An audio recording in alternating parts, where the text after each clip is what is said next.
बात तो क्लियर है कि नियम उसी तरह से रोज बदले जा रहे हैं, जैसे डिमोनेटाइजेशन के टाइम में, नोटबंदी के टाइम में रोज कुछ ना कुछ नई एडवाइजरी अखबार में आ जाती थी और कंफ्यूजन क्रिएट होता था। राकेश अचल जी, मैं अब आपके पास आ रही हूँ कि ये जो फॉर्म्स का फर्जीवाड़ा जिस पर ग्राउंड पर जाकर अजीत अंजुम ने दिखाने के लिए उनके ऊपर एफआईआर दर्ज हो गई, लेकिन जिस तरीके से बीएलओज और बीडीओज के ऊपर दबाव बनाने की कोशिश की जा रही है कि सारी वो खबरें इस समय लोकल मीडिया वहां का छाप रहा है, उस पर क्या कहेंगे? और जिस तरीके का दबाव बनाया जा रहा है बीएलओज के ऊपर, ये कितनी गलत चीज है?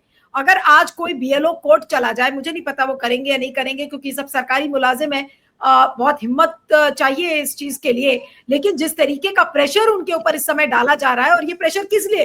क्योंकि बीजेपी सत्ता में आ जाए, एनडीए की सरकार आ जाए सत्ता में, इस वजह से ये जो प्रेशर डाला जा रहा है, आज इसके बारे में भी तो हमें बात करने की जरूरत है। जी धन्यवाद नीतू जी। देखिए, बात बीएलओ की ऊपर दबाव की हो रही है, और जब ये जो घटनाक्रम हो रहा है, देश में 17-18 आम चुनाव हो चुके हैं और ढेरों विधानसभाओं के चुनाव हो चुके हैं, तो ये पहला मौका है कि जब हम इस मुद्दे पर बहस कर रहे हैं कि क्या बीएलओ को दबाव डाल करके पूरे मतदाता सूचियों के गहन पुनरीक्षण की जो कवायद है उसको प्रभावित किया जा रहा है। तो हमारे यहाँ एक कहावत है कि जो बीएलओ होता है, हमारे धर्म सिंह जी बैठे हुए हैं, शायद ये इत्तेफाक रखें, वो गरीब की जोरू होता है। जो बीएलओ है वो उसके ऊपर 10 लेवल के लोग बैठे हैं। कलेक्टर जो जिला निर्वाचन अधिकारी होता है, फिर एडिशनल कलेक्टर, फिर डिप्टी कलेक्टर, फिर तहसीलदार, फिर आरआई, और फिर उसके नीचे पटवारी, ढेरों लोग होते हैं। तो वो तो दबाव में जीता है, और इस दबाव का ये जो परिदृश्य हम देख रहे हैं, ये मुझे याद आता है 1975 में जब इमरजेंसी इस देश में लगी और नसबंदी के टारगेट पूरे करने के लिए सरकारी मशीनरी पे जिस ढंग से दबाव डाला गया था, ठीक वही प्रक्रिया बिहार विधानसभा चुनाव की मतदाता सूचियों के गहन पुनरीक्षण में की जा रही है। बीएलओस की स्थिति ये है कि अभी जो ताजा आंकड़ा मुझे मेरे मित्रों ने बताया है बिहार के, कि 100 से ज्यादा बीएलओस का वेतन रोक दिया गया क्योंकि उन्होंने ये फर्जीवाड़े में हिस्सा नहीं लिया। उन्होंने कहा कि भाई हम एक प्रक्रिया है उसके तहत ही तो फॉर्म भरेंगे, हम कैसे अपलोड कर दें अधूरा फॉर्म, तो उनका तनख्वाह रोक दिया गया। और 1 लाख से ज्यादा बीएलओ तो सरकारी हैं, जैसा अरुण जी ने कहा कि बाकी फिर पॉलिटिकल पार्टीज ने अपने लगा लिए हैं, और पॉलिटिकल पार्टीज में कोई आरजेडी का या कांग्रेस का बीएलओ तो काम कर नहीं पाएगा, वो सत्तारूढ़ दल का या तो बीजेपी का होगा या जेडीएस का होगा।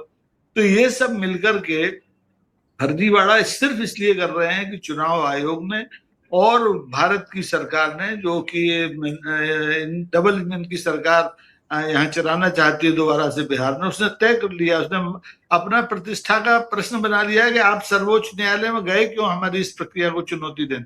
तो वहां वो जस्टिफिकेशन करने के लिए फर्जीवाड़े में पूरे तरह से लिप्त हो गए। और स्थिति ये, मुझे तो हंसी आती है कि अभी 10 दिन बाकी है और चुनाव के जो संबंधित अधिकारी हैं वो रिपोर्ट कर रहे हैं कि हमारे यहाँ तो 90.84% फॉर्म भर के अपलोड हो गए, यानी जरा सा काम बचा है।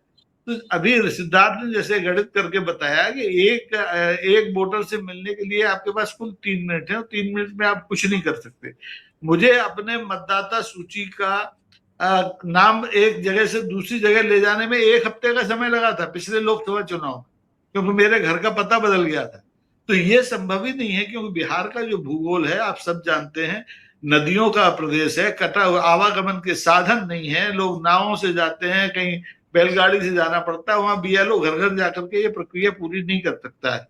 तो स्थिति ये है कि बिहार के 261 जो लोकल बॉडीज होती हैं, स्थानीय निकाय होते हैं, उनके 5683 के आसपास वार्ड्स हैं, उनमें ये फर्जीवाड़ा खुलेआम किया गया है, और कोई बीएलओ इसका विरोध करने की स्थिति में नहीं है। क्योंकि मैंने शुरू में कहा, बीएलओ को सरकार में गरीब की जोरू समझा जाता है।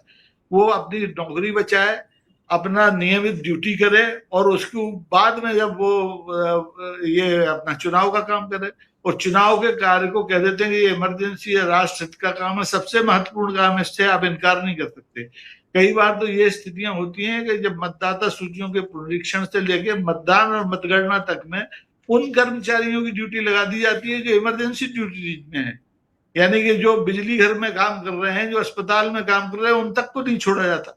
तो इस समय तो बीएलओ कुछ भी नहीं कर सकते, और उनकी हैसियत भी नहीं है। एक बीएलओ खड़ा होकर ये नहीं कह सकता कि मैं ये काम नहीं करूंगा, क्योंकि वो उसको अपने बाल बच्चे पालना है, परिवार चलाना है। तो ये फर्जीवाड़ा 100% इमरजेंसी की याद दिला रहा है। जैसे नसबंदी के आंकड़े पूरे करने के लिए नौजवानों की नसबंदी कर दी गई, नहीं करी गई तो फर्जी आंकड़े नीचे से भेज दिए गए कि आज 20 केस हो गए, आज 50 केस हो गए। ये जो जालसाजी है, इसके बारे में मैंने 2019 का जो लोकसभा चुनाव हुआ था उस समय संकेत किया था, लेकिन लोगों ने उसको गंभीरता से नहीं लिया। उस समय ही इसी सत्तारूढ़ दल ने ये जो आश्चर्यजनक तरीके से मध्य प्रदेश, छत्तीसगढ़ और राजस्थान के चुनाव जीते थे, विधानसभा के भी और लोकसभा के भी, उसमें हर बूथ लेवल पे मात्र 20 नए वोट जोड़ दिए गए थे। और उन 20 वोटों की बिना पर पे ज्योतिरादित्य सिंधिया जैसे ऐसे सांसद को हरा दिया जिसके खानदान में कोई चुनाव ही नहीं आ रहा था। तो ये उन्होंने पन्ना हर ब्लॉक लेवल इस पे बूथ पे जाकर के 20 वोटर बढ़ाने की प्रक्रिया अपना ली। लेकिन ये प्रक्रिया यहाँ बिहार में भी पहले हो चुकी है, ये भी काम नहीं आई उनके, क्योंकि जो लोकसभा चुनाव के रिजल्ट आए इससे घबराए हुए हैं। उन्हें लगता है कि अब ये 20 बढ़ाने से भी काम नहीं चलेगा, अब 40 घटाने पड़ेंगे। जो 20 अपने बढ़े थे फर्जी वो भी घटाने पड़ेंगे और 20 असली घटाने पड़ेंगे हर बूथ से। तो ऐसे में चुनाव जीतने के लिए जो इस समय धांधली हो रही है, इसमें सर्वोच्च न्यायालय भी कुछ कर नहीं पाएगा, मुझे मेरा भरोसा है, अनुभव है। कारण ये है कि आपको तो आंकड़े चाहिए ना, हम आंकड़े दे रहे हैं कि हमने ये कर दिए, अब आप फर्जी प्रूफ करो। अब उसको अगर अजीज अंजुम जैसे या हमारी बिरादरी के बहुत से लोग जाके ये करते हैं तो उसको वो साक्ष्य नहीं मानने वाले हैं। बीएलओ को जो निर्देश दिए गए हैं, बीएलओ सपने में भी किसी प्रेस से बात नहीं करेगा, क्योंकि उसे अपनी नौकरी बचानी है भाई। चुनाव तो अभी चले, 6,000 रुपए के लिए वो अपनी नौकरी दांव पर नहीं लगाएगा।